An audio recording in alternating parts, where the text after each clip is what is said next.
Can I just read some of this here? This is, you said, to some, I am too short or too plump, too dark or too argumentative, but enough about me. This is what I need from you. A husband and a partner, somebody who's ambitious but not ruthless, confident but not arrogant, and humble but not timid. Most of all, he is honest. I am on a mission to build a very successful life, and you must be ready to go with me. Only contact me if you want to get married. Hold on, what kind of savage honesty is this? Zarna Garg just body slammed every fluffy rom-com fantasy in one sentence and then demanded tax returns and medical records on national television with applause. She's not just rewriting the immigrant woman narrative, she's bulldozing it. And guess what? The world can't get enough. Welcome back to the channel where we decode the cultural grenades no one else will touch. If you're sick of the same sugar-coated stories and want unapologetic, hilarious truth bombs, hit subscribe now. We've got another one for the ages. So what ignited this fiery and totally unexpected conversation? Zarna Garg made her return to The Tonight Show, this time not just as a stand-up comic, but as a memoirist, a movie star, and the mother of a child laborer. More on that later. The segment kicks off lightheartedly enough. She jokes that her kids are the ones who pushed her into comedy. If you hate my comedy, blame them, she says. But very quickly, things start unraveling into something deeper. From being a failed lawyer with clients in jail, to a mom forced to rediscover her voice after 16 years at home, Zarna holds nothing back. And then, out of nowhere, she drops the mic with the reveal of a personal ad she posted 27 years ago to find a husband. This wasn't your average seeking long walks on the beach fluff. Nope, it was savage, honest, and raw, and it worked. Let's be clear, this wasn't some love-struck story spun to please a Western audience. This was a no-holds-barred declaration of standards. And while most would tiptoe around the brutal truth, Zarna doesn't flinch. She reads the exact personal ad on air.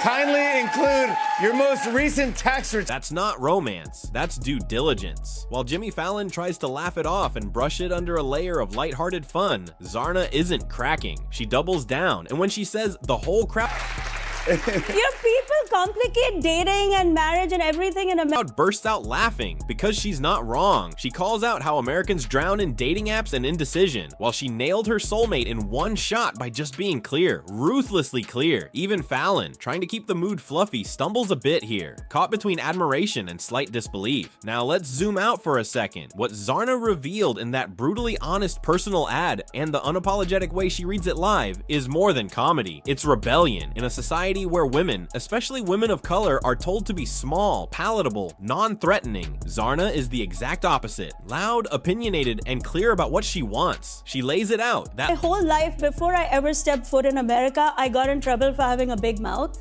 and having opinions and being argumentative.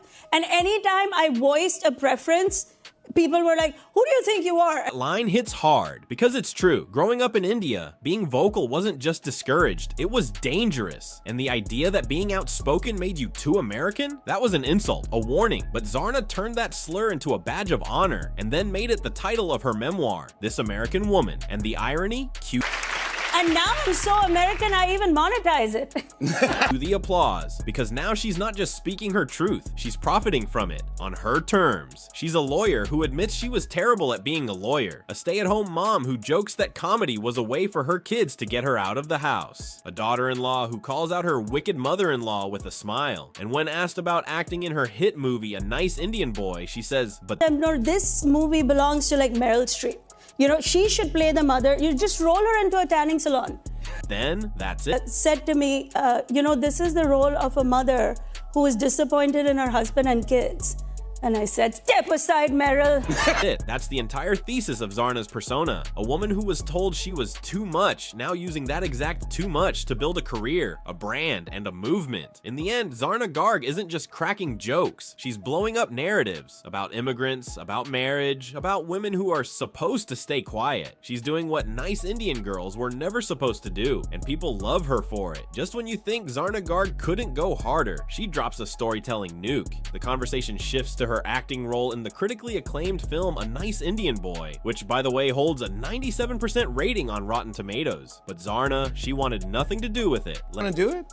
No, I didn't want to do it. I was sure I didn't. Let that sink in. An immigrant woman, barely new to acting, is offered a dream role in a film that breaks cultural ground, and she says no. No, this movie belongs to like Meryl Streep.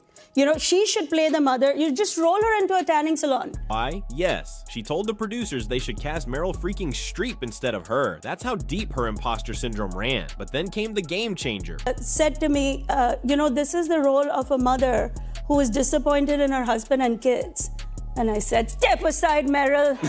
Boom. That right there was the moment Zarna flipped the narrative. From not enough to overqualified. From self-doubt to absolute swagger. And guess what? The movie is killing it at the box office. It's getting extended runs, breaking records, all because a woman who was told her whole life that she talks too much talked louder. But Zarna wasn't done yet. With the audience already floored, she walks us through the plot of A Nice Indian Boy, a film about an Indian family grappling with their son being gay and dating a white man. Sounds like your typical diversity play, right? Wrong. Because Zarna takes a sledgehammer to every sugar-coated, Hollywood-glazed portrayal of woke, multicultural families. She doesn't pretend this is easy or natural. She makes it real. And everything they do is... Sentence alone tells you what kind of movie this is. Not preachy, not fake, just honest. And Zarna even jokes. Tell the director, I was like, you can't give me every problem.